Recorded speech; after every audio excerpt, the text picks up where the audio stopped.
நான் சம்பாதிக்கிறேன், என்னோட ஃபேமிலிக்கு நான் பாக்குறேன், நீங்க சம்பாதிக்கிறீங்க, நம்ம குடும்பத்தை நீங்க பாருங்க. ஷேர் பண்ணிக்கலாம் சார், ஷேர் பண்ணலன்னு சொல்ல. பட் இருந்தாலும் ஃபர்ஸ்ட் ப்ரையாரிட்டி மை ஃபேமிலி. ஏன்னா அவங்க இல்லைன்னா கண்டிப்பா நான் வந்திருக்க மாட்டேன். எனக்கா ஒரு இன்கம் வந்துச்சுன்னா நான் அதை ஃப்ரீடமா எடுத்து செலவு பண்ணலாம்.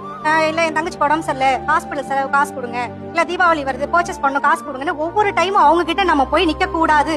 அது என்னோட தன்மான இழப்பா நான் பாக்குறேன் சார். சார் இத்தனைக்கும் நாங்க ஹஸ்பண்ட் தானே சார், எங்க கிட்ட கேட்கறதுனால அவங்களுக்கு என்ன சார் கௌரவ கஷ்டம்? நீங்க கேட்காம கொடுக்கறதுல உங்களுக்கு என்ன கௌரவ குறைச்சல்? நான் வேலைக்கு போக கூட தேவையில்லை. என்ன சொல்றாங்க, நானே பாத்துக்கிறேன் உன் ஃபேமிலியை சேர்த்து அப்படின்னு சொல்றாங்க.